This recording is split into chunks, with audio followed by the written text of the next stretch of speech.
AJ's back with us now there, but and how important those are. And they start and just go. And these relationships are long lasting. I was talking about Terry Stotts right now being mentioned as a coach for the Pacers. Mm-hmm. He went to high school at Bloomington North. Wow. And I wondered, and I'm like, all right, how did a guy on the 1976 Indiana All-Star team that went to high school in Bloomington not play at IU? Well, first of all, he graduated in 1976. So Indiana had kind of a decent team back then, if you remember.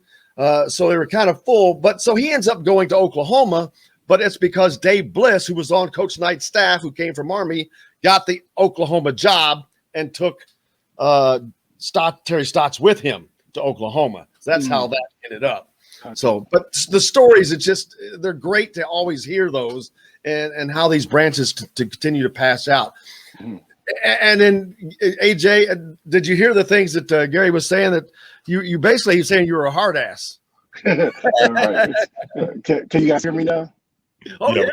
Okay, cool. So yeah, I was coaching semi-pro basketball is a lot different. Gary knows that, man, because you got guys who have an expectation of getting something out of it that, and so when you get them in there, you want to, first of all, just try to make them accountable and make them understand that you're responsible to be here. Because my mindset was, if you succeeded here and you did get a contract to go play somewhere, then the expectation for what you had to do there was going to be very, very similar to what I expected you to do here. I didn't want guys to leave there and not succeed. So that's Bob Knight's style. That was my high school coach style. So that was just the way I was. But I knew that you had to be really accountable on and off the floor and be detail oriented to have success as a professional. And I didn't, a lot of guys think playing professional basketball is just easy.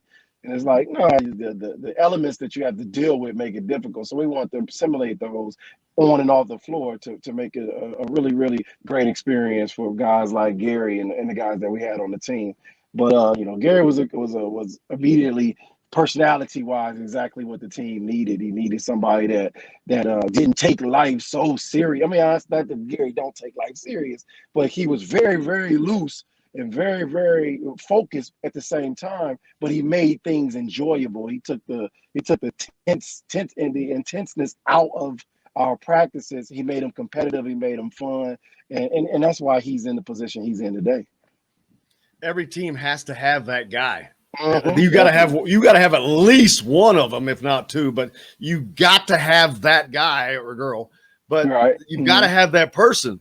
Yeah, because there's going to be stretches of it doesn't matter what sport it is in any season that get long, that get hard, that get the hardships. Man, you've got to have something to break that monotony and keep sanity, I guess. Absolutely, and that's what he did. And so, I don't remember, Gary. Did we get to complete that season? Did we win it? We won like the regular season, but I think the championship game, I don't know what happened.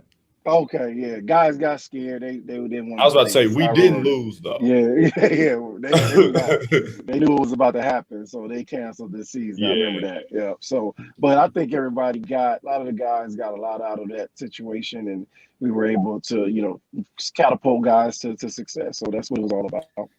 Anybody else that was on that deal? Are they in coaching like you are, Gary?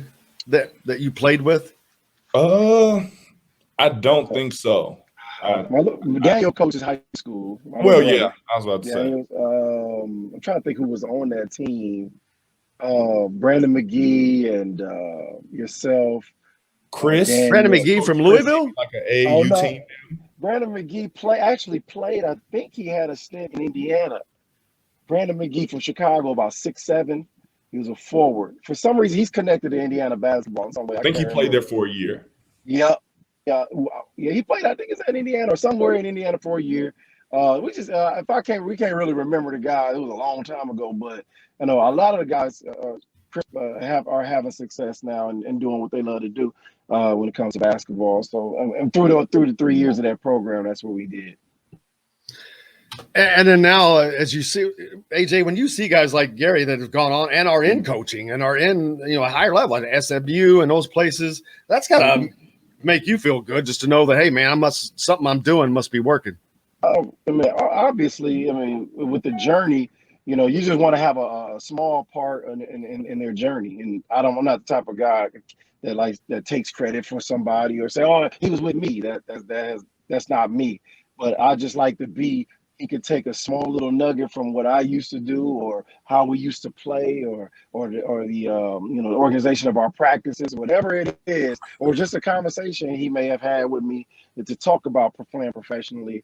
That's just a small piece on his journey that he takes with him, and that the players take with him. And that's what kind of that semi-pro league is all about. That's what I wanted it to be about. Not about just going to play pro basketball, but it's like, if this doesn't work out, he can always give me a call as a reference. He can always talk to people for him.